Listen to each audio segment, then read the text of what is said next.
Assalamualaikum warahmatullahi wabarakatuh. Selamat datang di ruang penuh cahaya, di mana kisah para nabi, para sahabat, dan orang-orang soleh akan menginspirasi hidup kita setiap hari. Sebelum lanjut, teman-teman silahkan subscribe dulu agar channel ini semakin berkembang. Umar bin Khattab radhiyallahu anhu adalah sahabat yang keberaniannya, kehebatannya, dan kekuatannya tidak tertandingi hingga sekarang. Setelah lebih dari 1350 tahun, semua kehebatannya masih terkenal. Setelah masuk Islam, ia tidak sabar jika terus menyembunyikan keislaman. Pada saat Rasulullah SAW wafat, meskipun ia sangat berani, ia tidak dapat menahan kesedihannya karena kepergian beliau.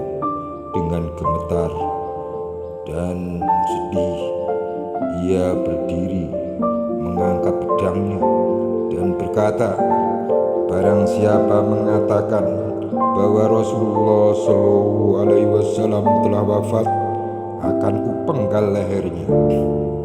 Rasulullah SAW sedang berjumpa dengan Rabb-Nya, sebagaimana Musa alaihissalam pergi ke gunung Tursina menemui Rabb-Nya. Sebentar lagi beliau akan kembali. Barang siapa membawa berita bohong ini, akan kupotong tangan dan kakinya. Sedangkan Utsman radhiyallahu anhu pucat wajahnya. Hingga hari kedua ia tidak berbicara sedikit pun. Ia berjalan ke sana kemari tanpa bicara. Dan Ali radhiyallahu anhu hanya duduk diam, tidak bergerak. Di antara mereka hanya seorang yang mampu bertahan, yaitu Sayyidina Abu Bakar radhiyallahu anhu. Ia sangat tegar laksana gunung. Padahal dalam kisah telah kita ketahui betapa cintanya ia kepada Rasulullah SAW. Dengan tenang ia mencium kening Nabi SAW, lalu keluar kamar dan berkata kepada Umar radhiyallahu anhu, "Duduklah." Kemudian ia berkhutbah, "Barang siapa yang menyembah Muhammad, ketahuilah bahwa Rasulullah SAW telah tiada. Dan barang siapa yang menyembah Allah Subhanahu wa ta'ala, sungguh dia hidup dan abadi." Lalu ia membaca Al-Quran yang artinya, Muhammad itu tidak lain hanya seorang Rasul. Sungguh telah berlalu sebelumnya beberapa orang Rasul. Apakah jika ia wafat atau dibunuh, kamu akan berbalik ke belakang, yaitu murtad? Barang siapa berbalik ke belakang, maka ia tidak dapat mendatangkan mudarat kepada Allah Subhanahu wa ta'ala sedikit pun. Dan Allah akan memberi balasan kepada orang-orang yang bersyukur. Quran Surat Ali Imran ayat 144. Teman-teman, karena Allah Subhanahu wa ta'ala telah menentukan Abu Bakar radhiyallahu anhu sebagai khalifah, sudah sepatutnya jika ia memiliki kemampuan seperti itu. Kehebatan dan kesabaran Abu Bakar radhiyallahu anhu tidak dimiliki oleh orang lain.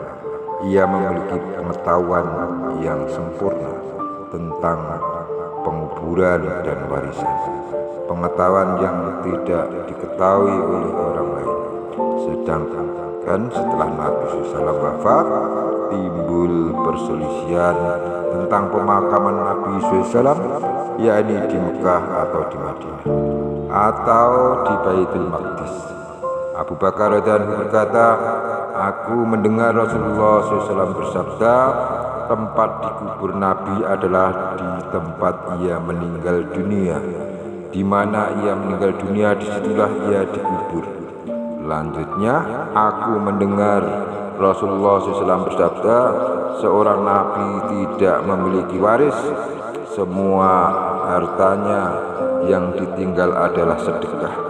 Ia juga mendengar bahwa Nabi SAW bersabda, "Barang siapa menjadi pemimpin dalam pemerintahan dan ia tidak memperhatikan ketika memberi tugas kepada orang lain, maka laknat Allah atasnya."